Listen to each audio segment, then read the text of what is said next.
Que nós possamos, então, fechando os nossos olhos, aqueles que desejarem, é um momento de ligação com um plano maior, esse momento de introspecção, de calmaria, de nos colocarmos no aqui e no agora, nesse momento especial de conversação, de troca, de aprendizado.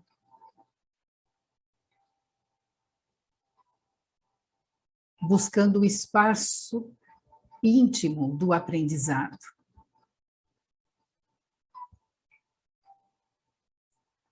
Desse desejo profundo que nós carregamos de estarmos cada dia melhor, mais abertos a tudo que é nobre, que é puro, que é elevado. E assim nos elevarmos ainda mais, buscando essa superioridade que nos governa, que nos dirige, esse Deus de amor, de infinita bondade, e todos esses que são os seus ministros divinos, anjos que nos protegem, nos guiam, nos orientam e inspiram, para que mais uma vez esse momento seja de muito equilíbrio, harmonia, renovação das energias íntimas e das energias dos nossos lares, beneficiando não somente nós que nos encontramos vinculados a essa sala virtual, mas todos aqueles que de alguma forma estão ligados à nossa onda mental e emocional. Seja feita a sua vontade, Senhor, e concede-nos a sabedoria para aceitar e compreender os teus desígnios divinos, compreendendo cada detalhe da existência física como rica oportunidade de trabalhar os nossos tesouros íntimos. Sua luz, seu amor, sua misericórdia se estenda por todos nós e que este momento de estudo ofereça a cada um o esclarecimento e o que mais cada um de nós veio buscar. E que seja assim.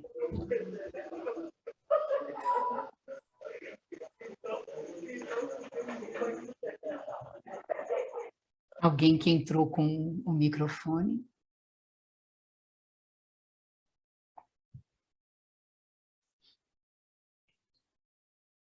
Então, boa noite a todos novamente, né?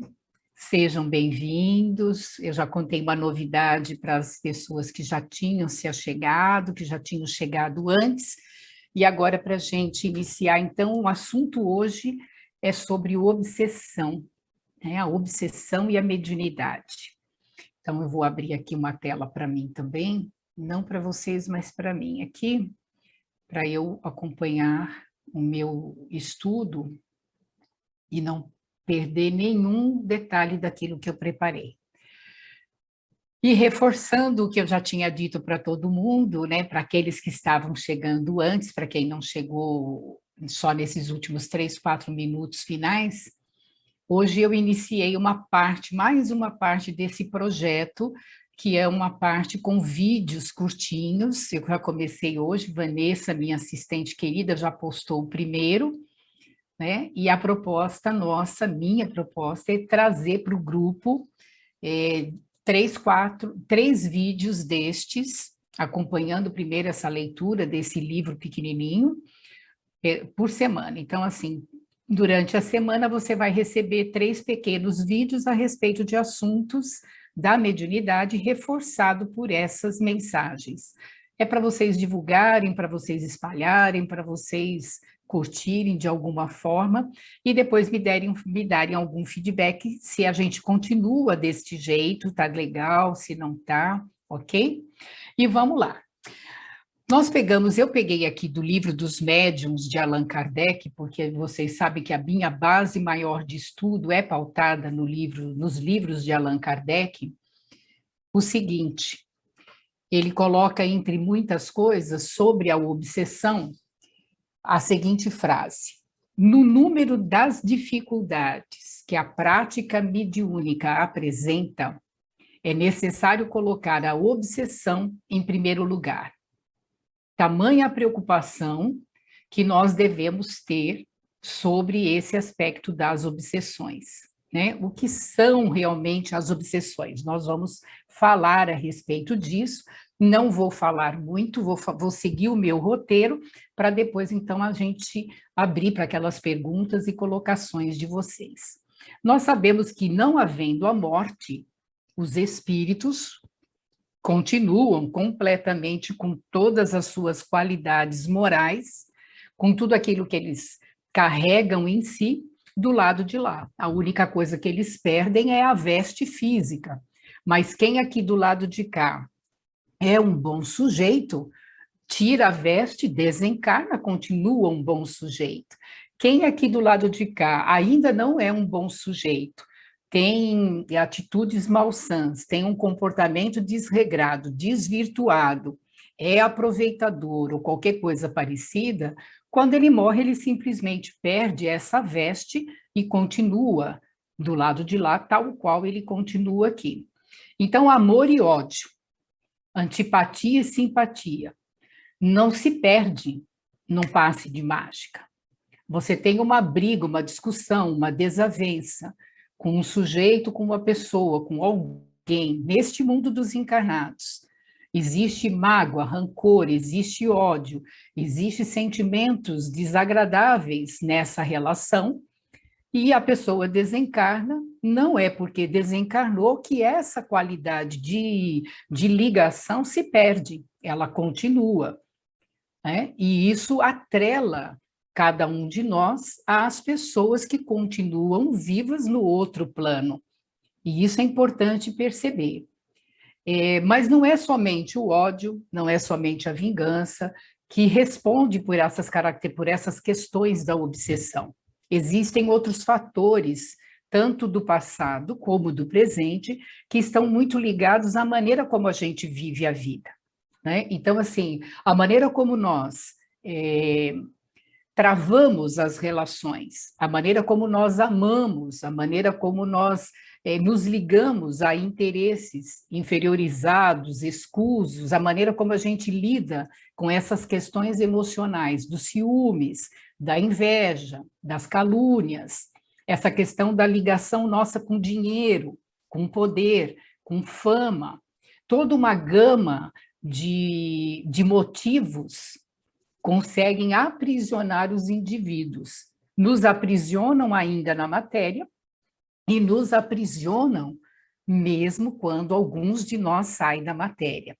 Então, a gente precisa compreender que, em matéria de obsessão, o grande elemento, o principal elemento que oferece alimento para qualquer tipo de quadro obsessivo é o próprio encarnado, é o próprio indivíduo.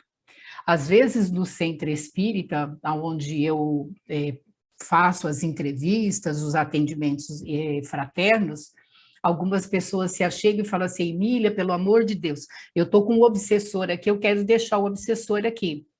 Como se a gente pudesse tirar o obsessor da pessoa e colocar ele, coletar ele, né, tirar ele das costas do outro e colocar ele engarrafado ou aprisionado. Isso não existe, né? Então, o processo obsessivo, ele se instala a partir do conteúdo psicoemocional de cada um de nós, ok? Não tem como fugir disso. Então, já foi o tempo que você falava: olha, segura o obsessor aí, porque eu tenho que viver minha vida. Não dá mais. A gente já não tem mais como manter esse diálogo, né?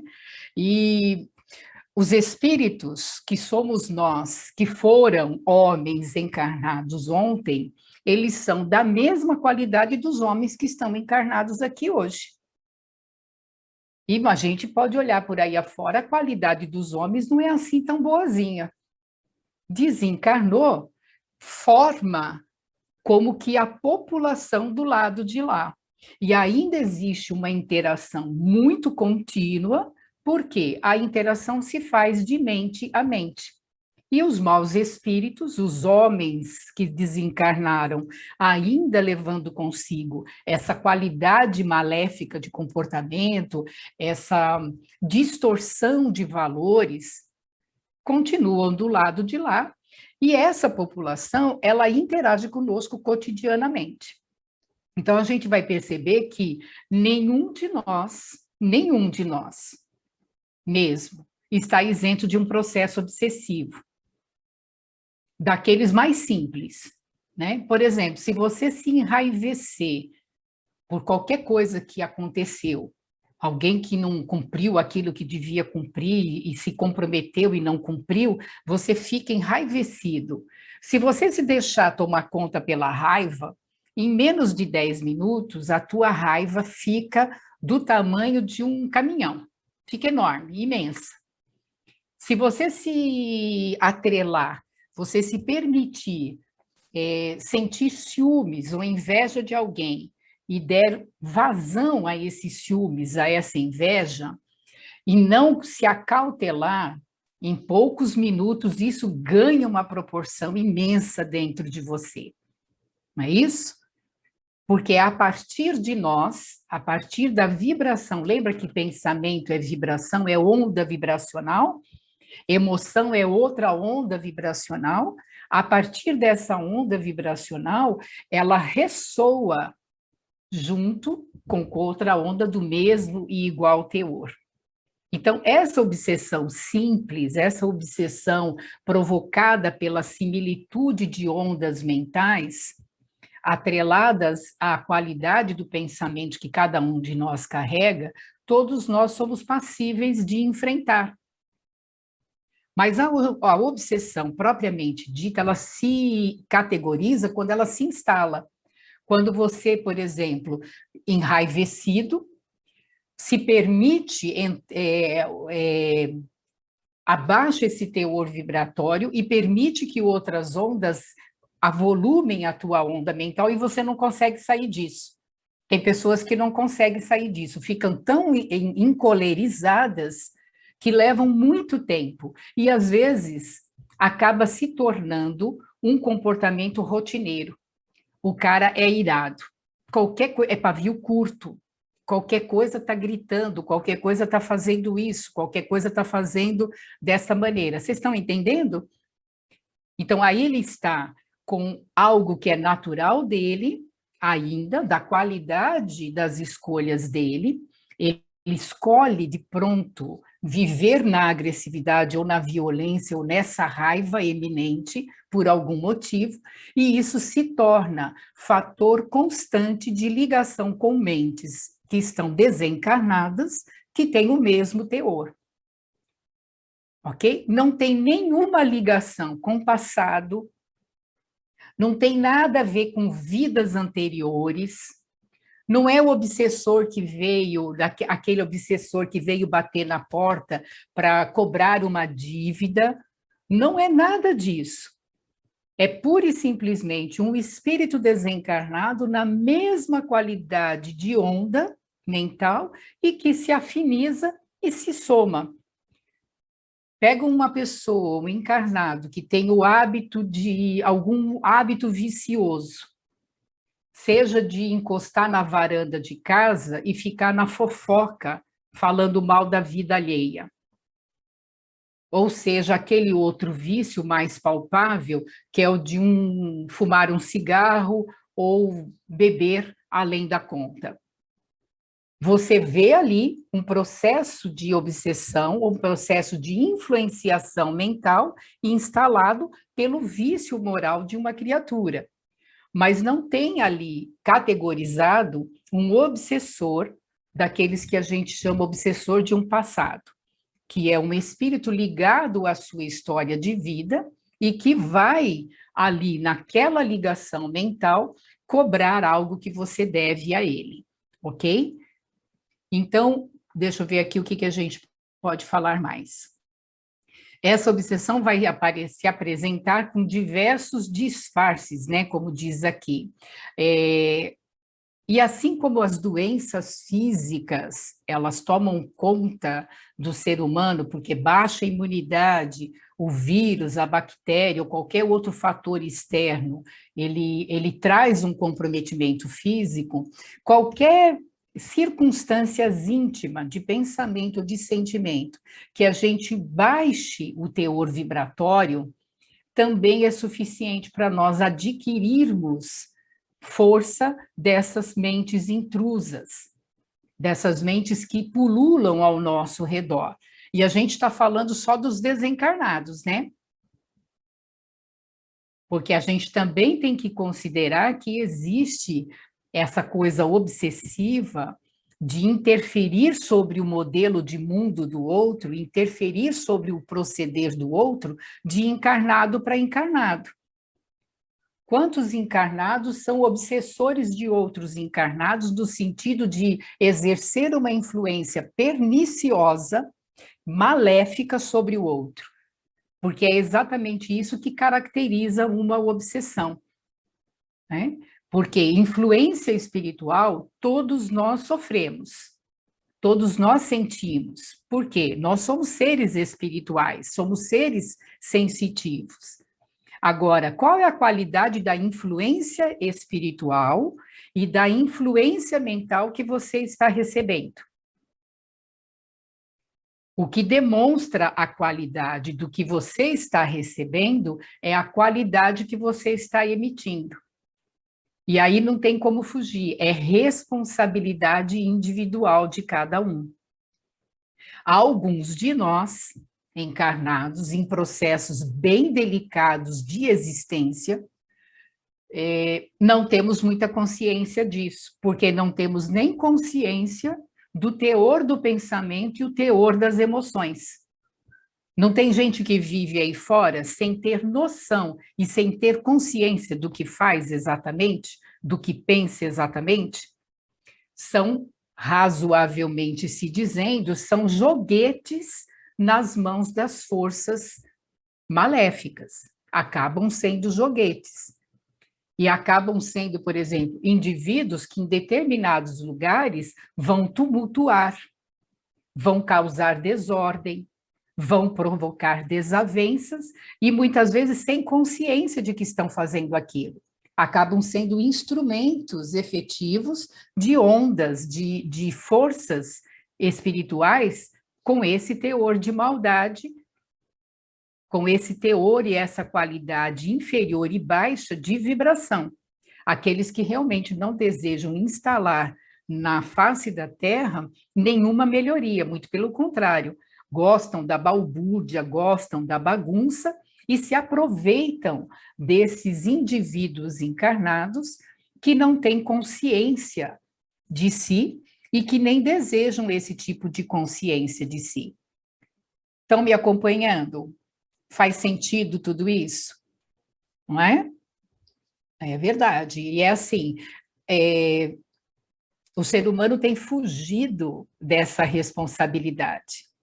Mas agora não dá mais para fugir, porque cada vez mais essas questões estão claras. Cada vez mais a gente percebe o quanto a responsabilidade da minha vida e da qualidade da minha vida depende de mim.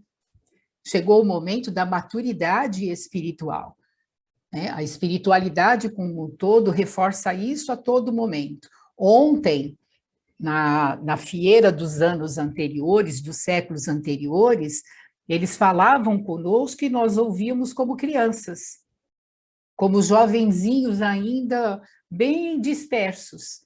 Hoje não.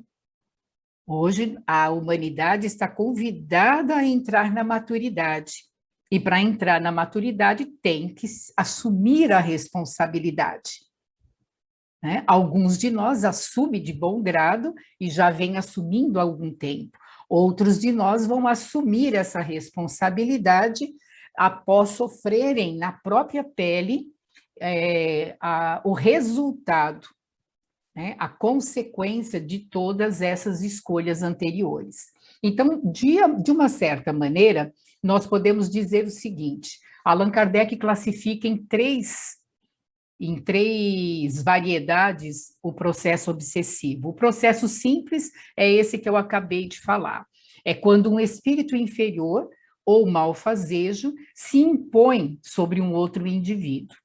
No dia a dia, essas obsessões vão se manifestando nas mais variadas situações, onde a gente percebe desequilíbrio e desajuste comportamental, tanto na atitude, no gosto e nas escolhas do próprio encarnado. Quando a gente vê uma obsessão simples na mediunidade, é quando você percebe que, através daquele médium, um único espírito tenta se intrometer nas comunicações, não permitindo e impedindo mesmo o médium de receber, através dele, outras entidades. E até passa na frente daqueles que deveriam vir se manifestar através do médium. Quando a gente está numa mesa mediúnica, começa a ficar claro isso, se o dirigente é bem orientado, tem essa visão mais clara, a gente percebe isso com facilidade. E é algo fácil de ser corrigido, tanto quanto a obsessão simples na nossa vida no dia a dia. Quando você percebe desajustes emocionais, desajustes comportamentais em você mesmo, quando você percebe dificuldade de voltar ao prumo, é sinal de que ali existem interferências que estão fortalecendo ainda mais as tuas dificuldades. Daqui a pouco a gente fala de como podemos corrigir essa rota, ok? E Kardec coloca uma segunda obsessão, um segundo quadro obsessivo um pouco mais delicado. Trata-se de um quadro que provoca uma ilusão diretamente na mente do indivíduo e que, de uma certa forma, paralisa a capacidade da pessoa de julgar os próprios atos e pensamentos. Como é que é isso? É a tal da obsessão sobre fascinação. O indivíduo fica fascinado, né? Ele não se considera equivocado nem errado. Já viram pessoas assim na vida? Elas não se acham equivocadas nunca. Elas têm uma ideia fixa, normalmente elas se acham acima de qualquer cristão, elas se acham melhores, mais inteligentes, mais empoderadas, não há o que se falar com elas que elas não saibam, elas são o tal. Já viram gente assim? No dia a dia, são completamente fascinadas pela beleza, pela inteligência, pela maneira como elas se comportam, tudo nelas é melhor. E às vezes não conseguem nem perceber o absurdo das ideias que elas professam. E por mais que as pessoas ao redor tentem dizer, não cai a ficha. Aí a família, normalmente, quando tem um elemento assim na família, fala, aí a gente já conhece, ele é assim mesmo. Não tem jeito, aquele fulano tem o rei na barriga, ele acha que ele é o melhor de todos, ele acha que é o suprassumo da cocada, né? Vocês já viram isso? Percebem isso? Então, voltando aqui para a gente perceber esse quadro de obsessão, de fascinação. Normalmente, os fascinados são médiums muito orgulhosos e vaidosos. É por isso que o ser humano, que não é médium na mesa mediúnica, mas é obsediado na vida, ele é normalmente alguém muito vaidoso e orgulhoso, com uma exacerbação dessa vaidade. Então, na mediunidade, quando ele está numa mesa mediúnica, é fácil reconhecer essa criatura, porque toda a mensagem que ele recebe, que vem através dele, é a melhor. Não existe mensagem que pode ser questionada, porque os espíritos que falam por ele são os melhores. Então, existe um nível de fascinação, de cegueira mesmo, que essa pessoa não enxerga. E se nós formos fazer qualquer tipo de colocação, é possível delas dizerem que nós estamos obsediados porque nós não somos capazes de enxergar. Na mesa mediúnica, alguns médiuns fascinados, eles chegam a não perceber o ridículo de determinadas mensagens. Tamanho processo de fascinação. Eu me lembro que alguns anos, bons anos atrás, eu estava numa reunião de uma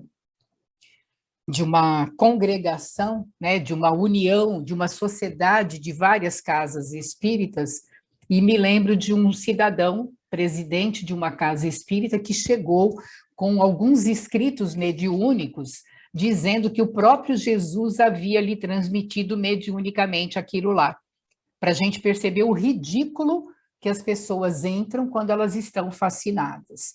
No dia a dia, quando você se defronta com seus parentes, com seus amigos, você vai perceber isso também com rapidez.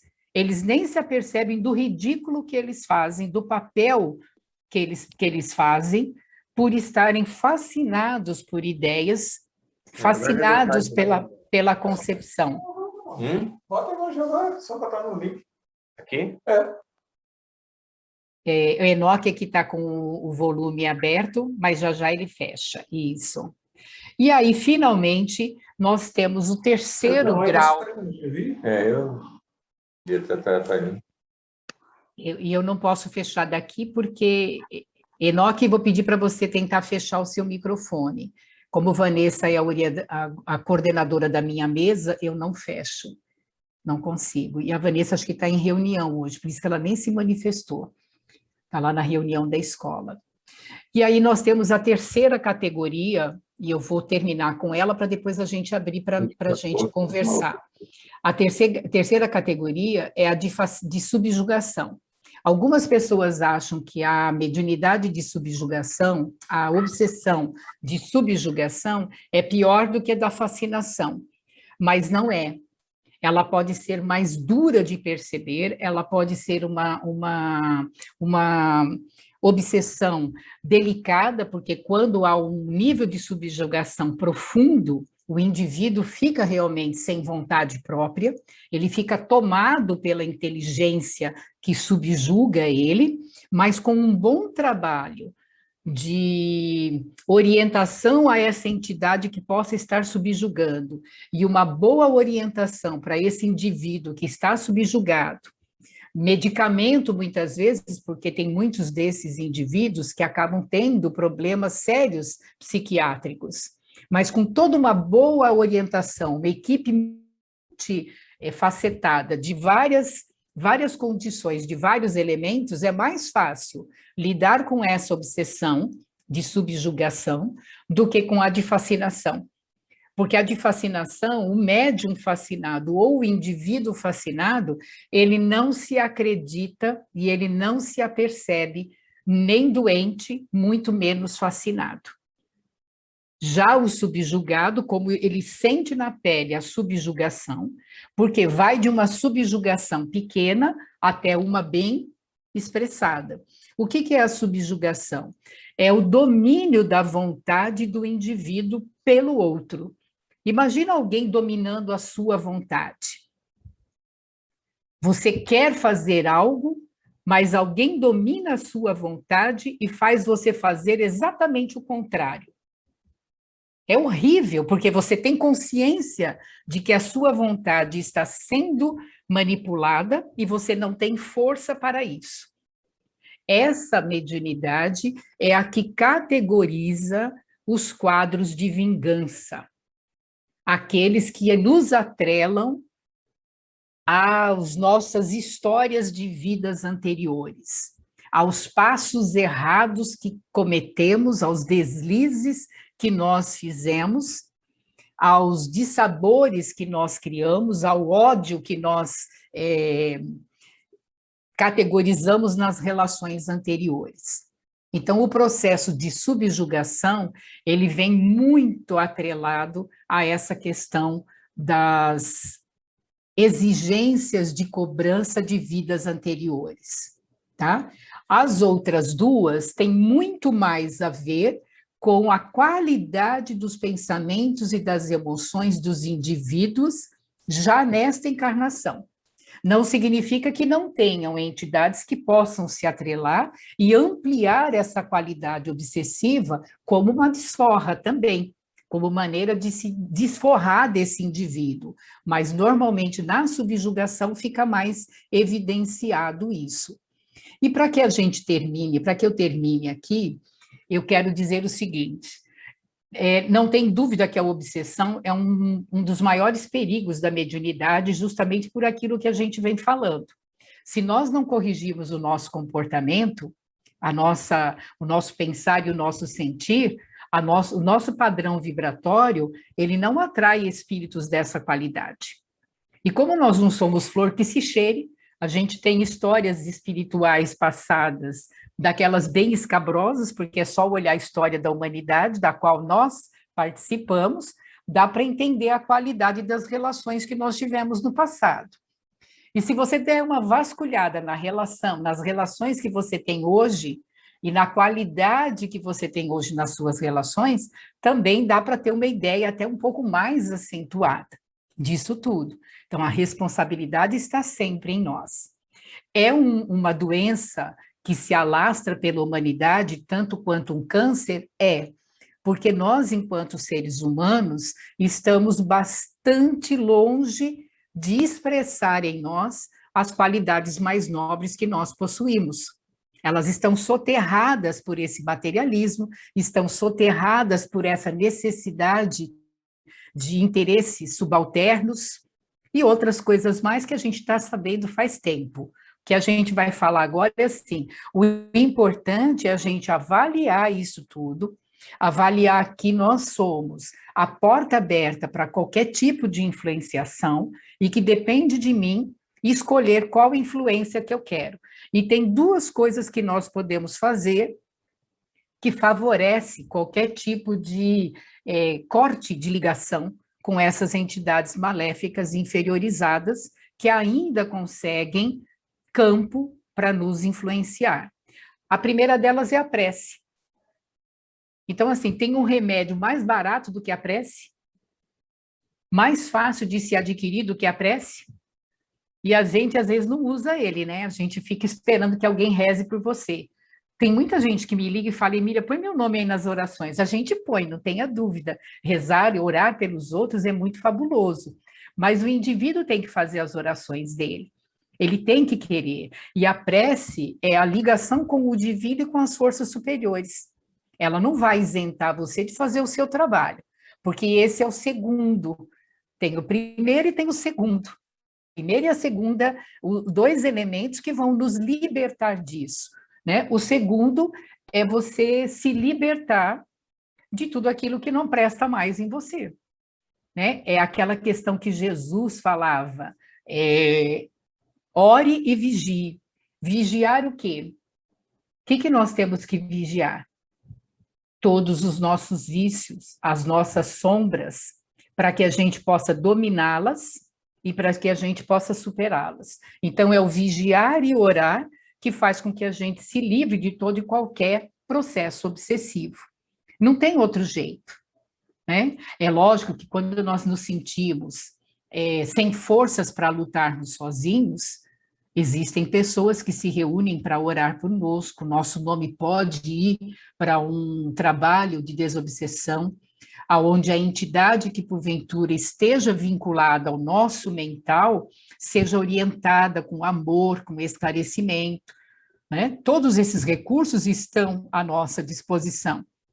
Mas, como eu falo sempre, você pode me procurar qualquer pessoa especializada para conversar com um obsessor desencarnado. Esse obsessor desencarnado, com certeza, ele fica maleável às informações que eu posso transmitir a ele, se sensibiliza e segue o rumo. Mas se você não fizer nada para mudar o teor dos seus pensamentos e sentimentos, uma leva de outros vão se afinizar com você e haja fila, né, para a gente ficar orientando se você não mudar. até que você desencarne e acabe vindo pelas vias da obsessão, bater lá em casa, para que eu ore por você e converse para você finalmente tomar jeito. Eu vou abrir os microfones para vocês agora, para a gente conversar a respeito. Mas, assim, não tem muito segredo. O segredo é esse, vigiar e orar. Né? Agora façam as suas perguntas, tirem as suas dúvidas, porque o grosso, o básico da informação a gente tentou passar aqui de uma forma bem tranquilinha, né? Porque o assunto é extenso. Beleza? Fiquem à vontade. Oi. Emília. Oi, Queca. Pergunte, Queca. Deixa eu fazer uma pergunta para você. Uma coisa que eu fico sempre pensando na obsessão, né? Nos obsessores. Esses policiais que lidam com esses bandidos, matam todo, como que fica? A espiritualidade tem um tratamento especial para eles? Para os policiais que fazem o trabalho deles fazendo esse tipo, porque o bandido desencarna, vai ficar em cima dele, obsediando. Então, eu entendi a sua pergunta, assim, uma preocupação bastante relevante. O que leva-se em conta na lei de Deus, observem muito isso, porque isso é resposta para todas, uma série de perguntas que nós temos. O que é levado em consideração na lei de Deus é a intenção com que nós desenvolvemos qualquer tipo de tarefa que nós estejamos atrelados. Até na guerra, alguém que se vê obrigado a ir para frente de guerra, porque o país onde ele vive a regimenta e o coloca lá na frente, o que faz a diferença da qualidade do socorro, da misericórdia, da providência divina na vida dele é a intenção das atitudes, o que está por detrás, o que move a atitude. Então, um policial, se ele está na frente de trabalho, se defrontando com o perigo de um assaltante à mão armada, de um marginal, um espírito que está ali numa condição de marginalidade, e para ele deter aquele indivíduo, ele precisa matá-lo, e ele fizer cumprindo a lei e tendo a intenção de preservar a qualidade de vida daqueles que são inocentes naquele contexto, ele está com uma intenção. Se eu tenho um policial que ali, naquele exato momento, poderia criar e gerar qualquer outro tipo de atitude para preservar a vida de todos, mas envolvido pelos próprios pensamentos, enraivecido pela criminalidade, envolvido por essa questão de é necessário ser o justiceiro, ele vai e mata, mesmo podendo não matar, tendo qualquer outro tipo, é o que vale a intenção.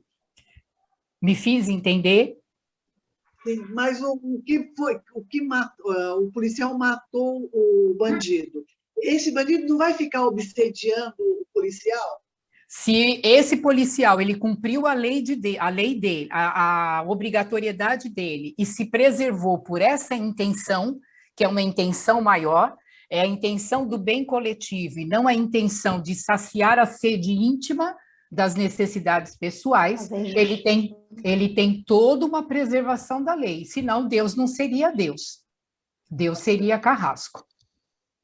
É isso que nós... Ele fez a justiça, né, Emília? Ele agora, fez a justiça. Nós não temos aqui do lado de fora condições de avaliar a intenção de ninguém. É por isso que a lei de Deus ela está na sua consciência, porque a única coisa que pode avaliar a intenção de um ser humano é a própria consciência dele. É a consciência do indivíduo que ela guarda em si a lei divina, porque todas as leis de Deus estão na sua consciência. É você que é o seu grande juiz. O seu juiz interno não vai te culpar a nada se você está isento dessa culpa. Mas se tiver um trisco que fugiu à lei de amor, a tua consciência não te deixa em paz.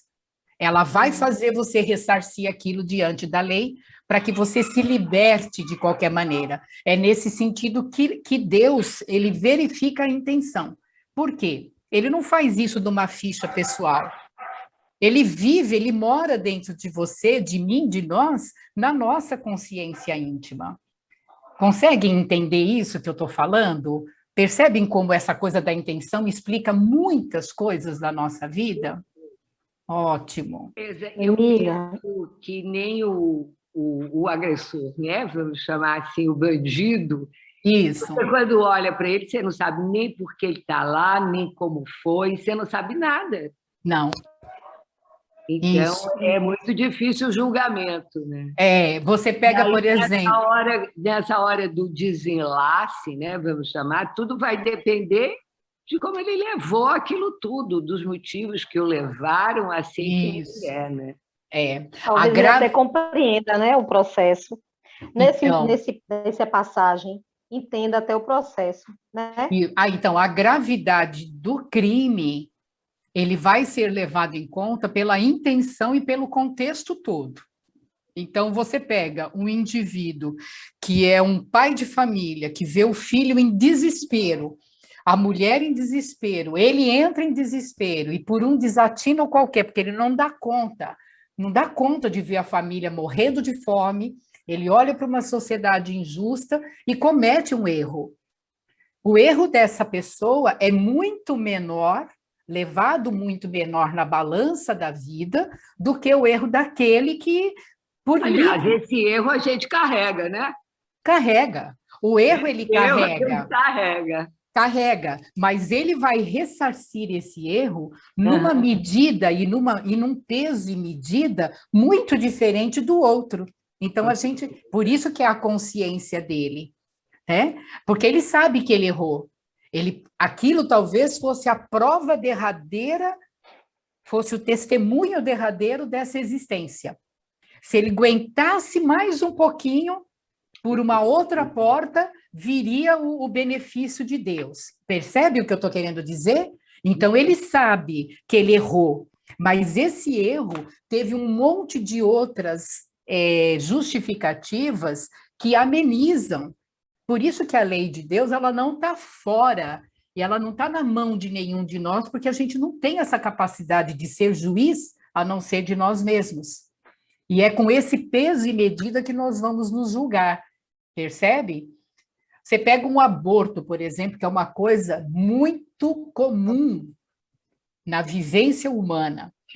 Se nós colocarmos 100 mulheres, nós estamos aqui numa maioria de mulheres, se nós colocarmos 100 mulheres numa sala, a gente vai perceber que pelo menos 80 passaram por essa dificuldade, por essa necessidade de escolher. É uma necessidade, eu acho. E é uma necessidade de fazer uma escolha pesada, difícil. Quem sou eu? Quem é você? Quem somos nós para dizer que aquilo vai levar ela para um processo obsessivo, que isso... Não temos como. São tantas questões que envolvem. Agora, essa pessoa, ela tem no íntimo dela o erro e a gravidade, na medida dela. Na medida que toda a conjuntura deu para entender isso, como nós não temos esse direito de julgar e de apunhalar. É isso que eu ia dizer, como nós não tivéssemos direito de julgar de forma alguma. Nunca, nunca. A gente não tem. Você tem o direito de avaliar o seu erro e avaliá-lo, inclusive, com uma ponderação que, enquanto encarnados, a gente não tem capacidade de ponderar. É aquela famosa história, né? Você, quando aponta para um, tem 4 virados para você. Você diz, ops! É verdade, né? E quanto dos processos obsessivos que a gente vê hoje estão atrelados a esses sentimentos de julgamento, quando eu me ponho no lugar de julgar o outro e vou lá vir o justiceiro. É verdade. Não é? E aí você fica justiceiro de algo que foi muito... Tudo bem, foi muito ruim, mas você não tem o direito de tirar a vida do outro, de dilacerar a vida do outro, porque o outro cometeu um desatino. Porque a própria vida faz isso, ela faz esse trabalho.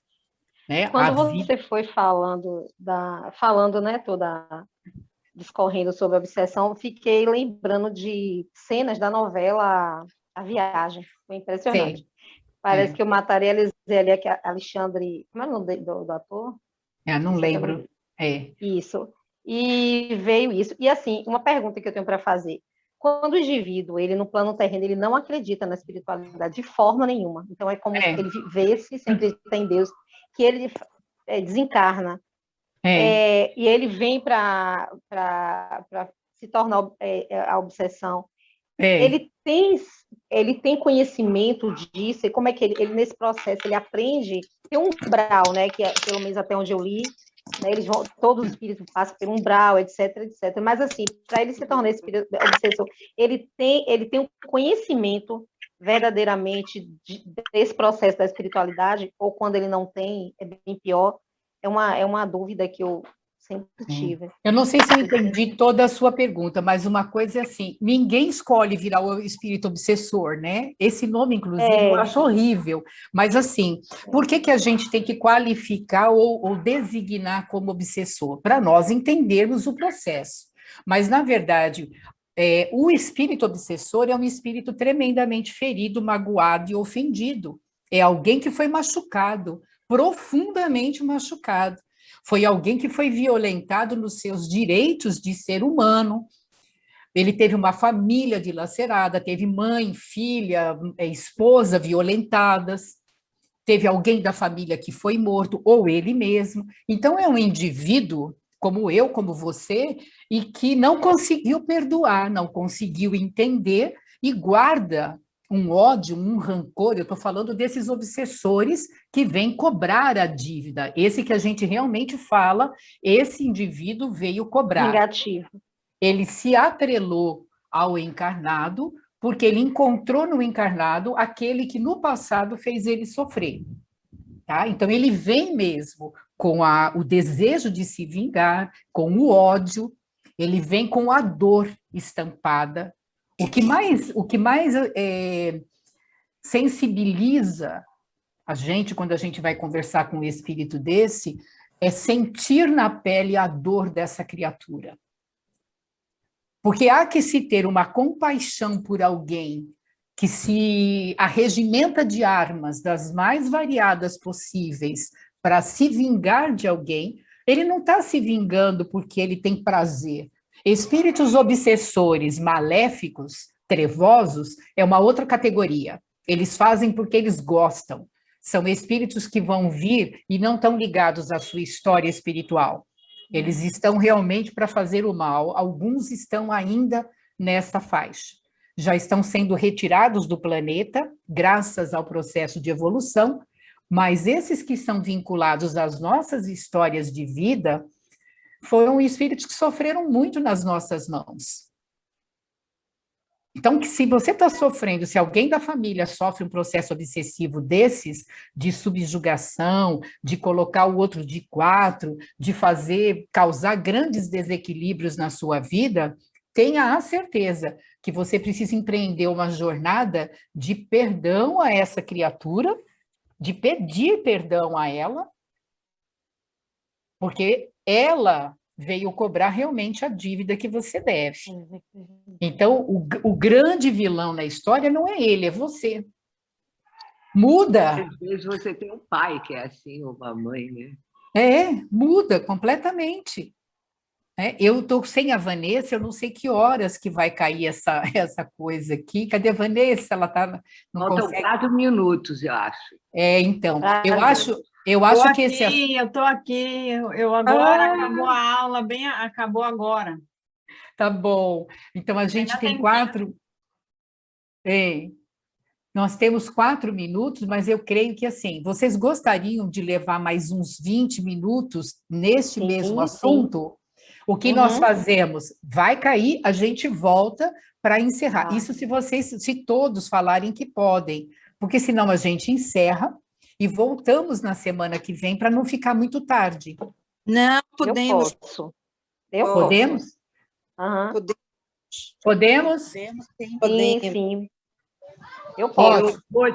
Eu vou te dar boa noite, porque eu não posso mais. Eu agora... E eu acho isso, que a gente pode falar um boa noite e voltamos a semana que vem para explorar esse assunto de maneira bem, com todas essas perguntas que vocês têm.